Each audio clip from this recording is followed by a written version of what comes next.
Hello and welcome to New Roads.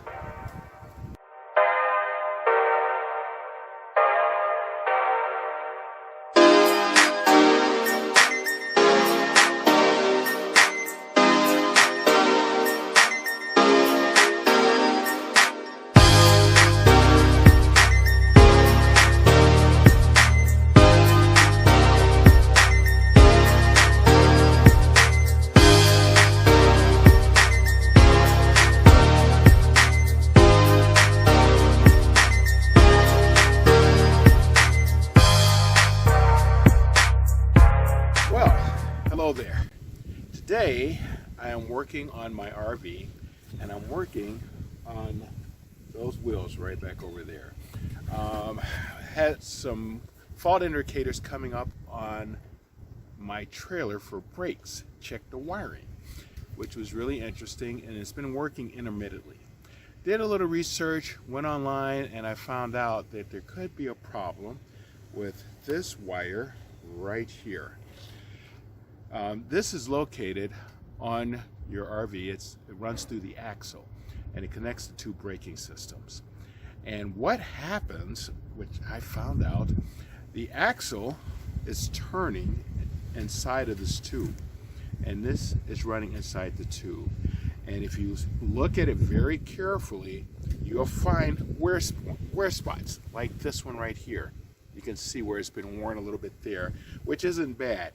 But looking closer, I found this spot, which is worn down to the wire. It's not quite through yet. I got to check the other axle, but I think this is where my problem is coming from, in that the axle wears a wear point. It gets down to the wire, and when it bounces around, it touches the metal and it shorts out the system, and you lose your brakes. When you lose your brakes, all you have are the brakes on your vehicle. You can see my truck right there, and all you have is the brakes on your truck. That's it. Nothing on the oops, there we go.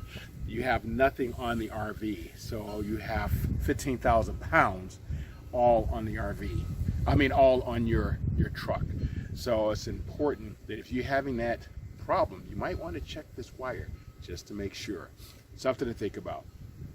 Anywho, I'm going to pull the other wire, and you can watch me do the process. And I bought some new wire right here, and I got this at Home Depot. It's 59 cents a yard. It's double insulated just like the other wire. It's a different color, but it's low voltage, and this should work just fine. This is a 16 gauge wire. I'm not sure what may be on your RV, but yeah, I'm gonna redo the brake systems, and I think this will clear up my problem. Another thing, I've got a 2020 Alpine 3701. A lot of the RVs are built the same way as far as the base parts of the RV. And my RV is only a little over a year old, a year and a half old, and I was wondering, why is this happening now? I could see if it was 10 years old or that type of thing. But I have, because of the traveling that I have done, I've put over 15,000 miles on my RV, which is what people may do in 5 years. So I've done a lot of traveling. And so being that the case, that's a lot of rubbing with that axle on top of the wire. So it kind of makes sense. And with what I saw on the first wire, I'm sure the second wire is going to be worse. But I'll keep you posted and let you know what happens. So what I'm doing now is I'm going to measure out a piece of wire that I'm going to need to replace underneath. So I'm going to take a look at this right here. And I need about that much. I'm going to add an extra foot or two just to be on the safe side. Doesn't hurt anything. And cut it right there. Perfect. All right. And this is all excess. Now, the axles are the same length, so if you want, you can go ahead and cut both pieces. Shouldn't be a problem at all. So I'm going to go ahead and measure out another piece here. and cut it. I got a little bit extra just to be on the safe side, which I'm glad I did. It's got a little piece of fiber in the middle. There we go. Okay, so this is all extra, and I'll save this for a rainy day, just in case if I need it again sometime. It's not very expensive, but you know, it's not a bad idea to have it on hand if needed. Now, a couple other things that you might need are these. These are splicers for wire. You can crimp these down, and then after you crimp them down, you can heat them up a little bit. Heat shrinks around the wire. So you'll need some of these. You can pick them up for $1.49 for a whole pack of like 20. And then you're gonna need some of these. These are cable ties, and these work really well. Take these, and you're gonna need these around the axle. So when you run your wire back through, you can secure it around the axle. Now the other thing you can do is cut one end, take your wire, attach it to the end, and then pull it through, and then that way you reattach it the same way, but the same problem is going to develop again. So looking at that, you might want to consider putting it on the outside versus putting it back on the inside. So what I'm doing now is I'm prepping the wires here and getting them ready for connection.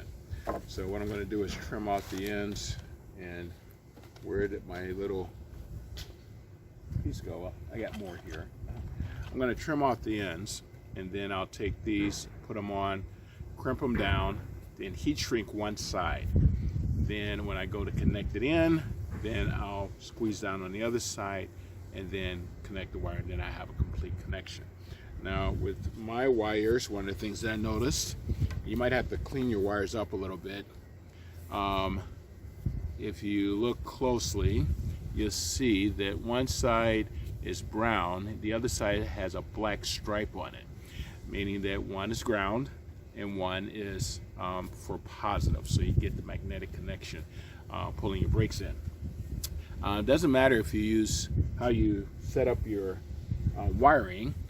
You can put red to the black stripe, which is usually the hot wire, and the other one is ground, or vice versa.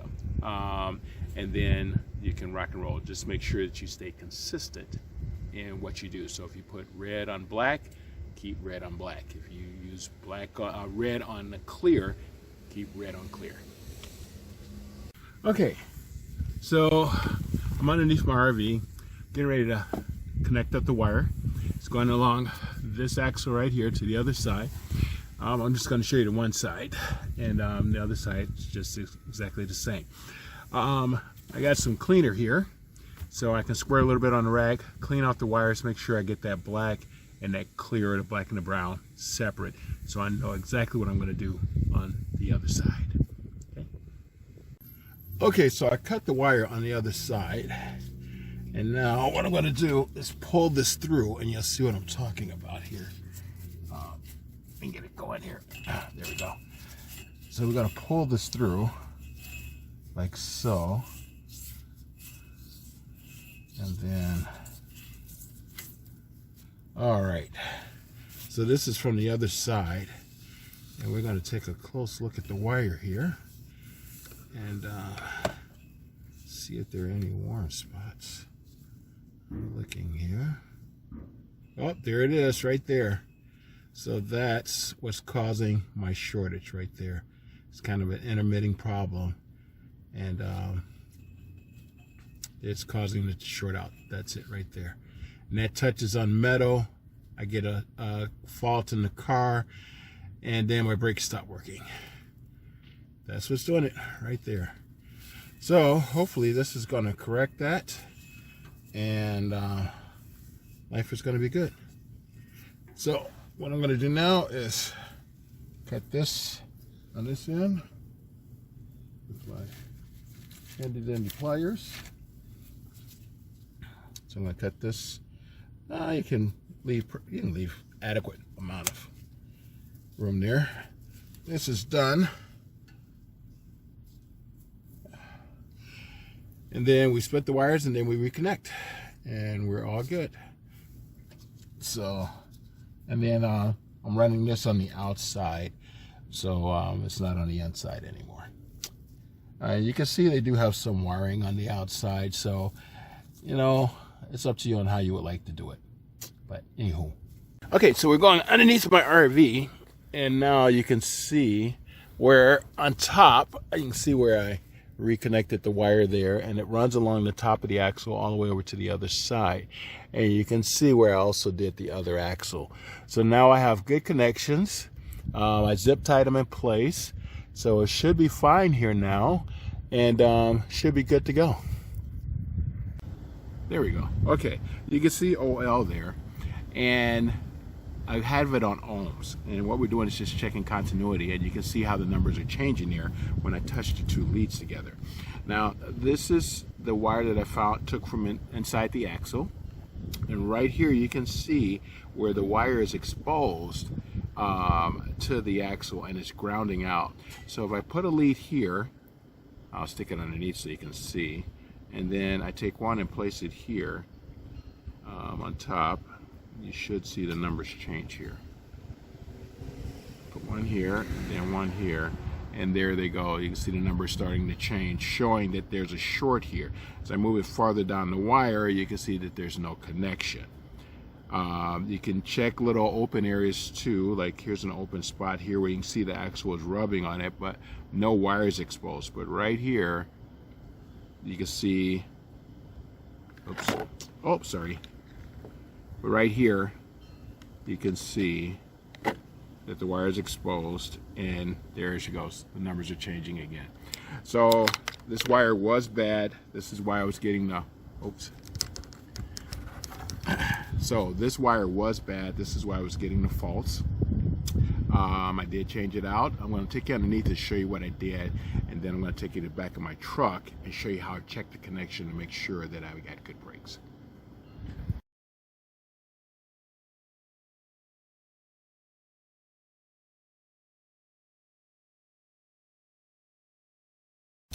And what I did was I backed my truck up to my RV, and I connected in the brake and lighting cable.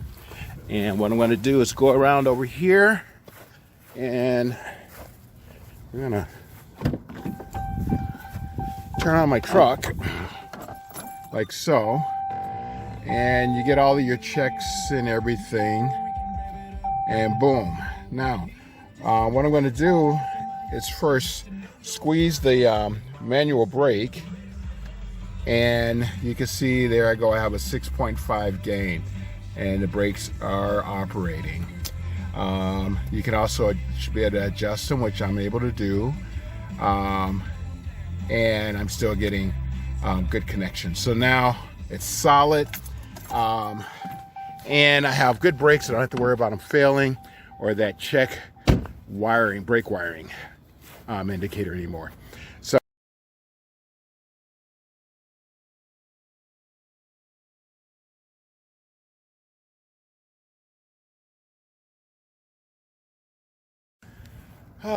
so I hope this was helpful to you. This is quite a savings. It took me about an hour and a half, 2 hours to do the whole thing. You have to go get parts and things of that nature, but if you take that out, it's about 2 hours to do the job. If you were to take this in, they would probably charge you about $500 or $600, if that, maybe a little bit more.